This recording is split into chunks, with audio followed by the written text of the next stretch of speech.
안녕하세요. 하 대표의 친절한 건강기능식품 이야기. 오늘부터는 그 여성 건강에 대해서 알아보도록 하겠습니다.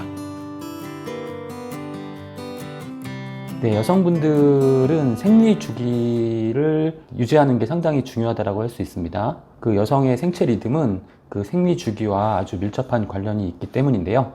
이 생리 주기가 일정해야만 우리 몸에서 이 호르몬의 리듬을 유지할 수 있고요. 그 호르몬의 주기와 밀접한 관련이 있다라고 말씀을 드릴 수가 있겠습니다.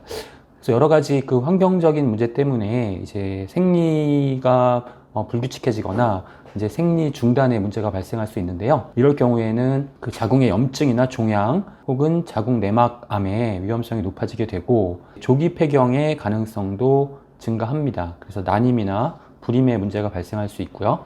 이렇게 되면은 여성 호르몬 분비에 문제가 생기기 때문에 이제 골다공증과 같은 그런 증상과 심혈관계 건강이 악화될 수 있는 그런 문제점이 나타날 수 있습니다. 2020년 8월에 그 하버드 대학교의 그 연구팀에서 그 연구 결과를 발표한 부분이 있는데 여성 약 8만 명 정도의 여성을 대상으로 해서 24년간 추적 관찰한 결과입니다.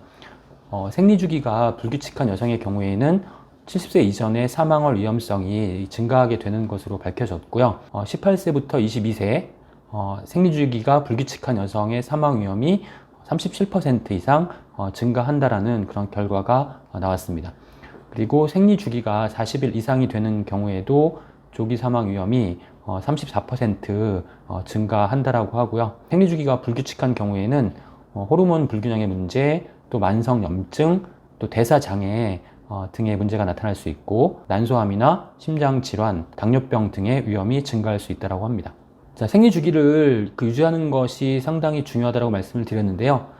여성 호르몬 중에 이제 에스트로겐과 프로게스테론의 그 균형이 상당히 중요합니다. 그렇지만 그 현대 여성들의 경우에는 에스트로겐 비율이 상대적으로 높아지면서 에스트로겐 우세 현상이라는 증상이 나타날 수 있죠. 에스트로겐이 프로게스테론과 비교했을 때 필요 이상으로 훨씬 더 많이 이제 생성이 되고 분비가 되면은 자궁 근종 발생 위험이 증가하고요. 신진대사 기능이 떨어지고 생리전 증후군이 악화되고 생리 주기가 불규칙해질 수 있습니다. 그리고 체중 증가, 아랫배나 엉덩이, 허벅지의 비만도 증가, 또 기미 등 피부 색소 침착, 만성 피로, 부종, 불안정한 혈당 상태와 그리고 고혈압의 위험이 증가할 수 있습니다. 그 에스트로겐 우세 현상이 나타나는 원인은 여러 가지가 있겠지만 그 중에 이제 제노에스트로겐이라고 해서 제노란 뜻은 이제 가짜란 뜻이거든요. 그래서 우리가 이제 보통 일상생활에서 접하는 그런 여러 가지 환경 호르몬, 이 환경 호르몬들이 이제 에스트로겐과 여성 호르몬 에스트로겐과 구조적으로 유사하기 때문에 우리 체내에 들어와서 이 에스트로겐과 유사한 작용을 하게 되면서 에스트로겐 우세 현상이 나타날 수 있습니다.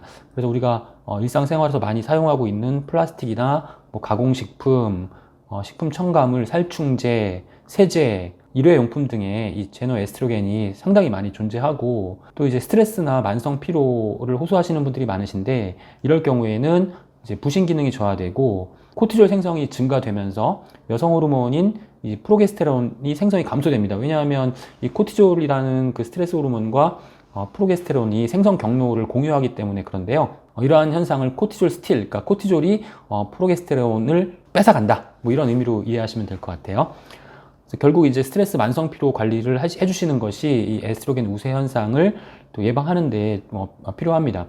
그리고 이제 그 호르몬 축이라고 하는 그 부분도 상당히 중요한 개념인데 우리 이제 체내에서 호르몬을 분비하는 여러 기관들이 각자 독립적으로 이런 호르몬들을 생성하고 분비하는 것이 아니라 서로 밀접한 관련성이 있다는 것입니다. 보통 이제 시상하부, 우리 뇌의 시상하부와 뇌 하수체, 부신과 연결되는 이런 축을 각각 이제 영어의 앞 글자를 따서 HPA 축이라고 합니다. HPA 축. 결국 이제 이 부분에 대해서는 여성 호르몬의 경우에 여성 호르몬을 분비하는 그 기관 난소와 부신과 또 갑상선 이런 부분들이 아주 밀접한 관련이 있기 때문에 난소에서 분비가 되는 여성 호르몬의 관리를 위해서는 부신과 갑상선 건강 관리도 중요하다라는 것이죠. 그래서 이제 이 축을 또 OAT 축이라고 합니다. 여성 호르몬 관련해서는 이 OAT 축, 난소와 부신과 갑상선의 이 그 관련성, 연관성이 상당히 중요하다고 말씀을 드릴 수가 있겠습니다. 그래서 이제 이 OAT 축을 건강하게 유지하기 위해서는 갑상선과 부신 건강 관리도 이제 아주 밀접한 관련이 있다고 말씀드릴 수 있는데, 이 갑상선 관련해서는 중요한 갑상선 호르몬을 정상적으로 생성하고 분비하기 위해서 필요한 그러한 성분들, 그리고 방해 요인들을 지금 화면에 보시는 것처럼 정리할 수가 있겠는데요. 대부분의 이제 비타민, 미네랄이 필수적이고, 이 갑상선 호르몬의 그 생성 분비를 방해하는 요인은 스트레스, 감염, 약물 부작용, 그 다음에 환경 오염 물질 등이 이제 나쁜 영향을 미칠 수가 있다는 것이죠. 그리고 이제 갑상선 호르몬 같은 경우에는 요오드가 주 원료가 되는데, 사실은 갑상선 호르몬에서 가장 중요한 영양소는 요오드보다는 셀레늄이라고 할 수 있습니다. 왜냐하면 우리가 이제 그 처음에 갑상선 호르몬은 비활성형으로 만들어지는데, 조직이나 기관에 작용을 하기 위해서는 활성형으로 바뀌어야 되고요. 이 활성형으로 바뀌기 위해서는 셀레늄이 아주 중요한 역할을 합니다. 셀레늄이 꼭 있어야만 갑상선 호르몬이 이제 활성형으로 바뀌게 되는 것이고요. 갑상선이 너무 활발하게 활동한다거나 기능이 저하된다거나 하면은 항진증이나 저하증이 발생할 수 있는데, 갑상선 항진증과 저하증의 원인을 살펴보면은 항진증의 경우에는 자가 항체가 생성돼서 갑상선 호르몬의 생성을 촉진시키게 되는 거고요. 저하증의 경우에는 역시 이제 자가 항체가 생성이 되면서 다른 종류의 자가 항체죠. 다른 종류의 자가 항체가 생성이 되면서 갑상선 조직을 파괴시키면서 이제 기능 저하증이 발생하게 됩니다. 비정상적인 자가 항체를 억제하는 그러한 성분 역시 셀레늄이다. 갑상선 건강에는 셀레늄이 매우 중요하다라고 말씀을 드릴 수가 있겠습니다. 그 갑상선 건강에 중요한 그 영양소 셀레늄 말씀드렸는데, 이제 아연도 상당히 중요합니다. 비활성형에서 활성형으로 바뀌는 데 중요하고, 또 이 활성형으로 바뀐 갑상선 호르몬이 세포나 기관에 잘 영향을 발휘할 수 있도록 하는데도 아연이 상당히 중요하기 때문에 갑상선 건강을 위해서 기본적으로 비타민, 미네랄, 그 중에서도 셀레늄과 아연을 충분하게 섭취하시는 것이 도움이 되겠습니다.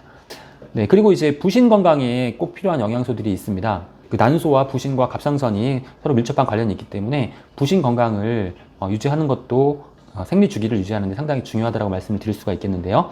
부신 건강에 도움이 되는 영양소는 기본적으로 이제 비타민, 미네랄이 기본적으로 중요하고요. 가장 중요한 비타민과 미네랄을 좀 꼽자면, 일단 비타민 B군 중에 판토텐산, 그리고 부신 건강에는 이제 그 비타민 C가 상당히 중요하죠. 비타민 C.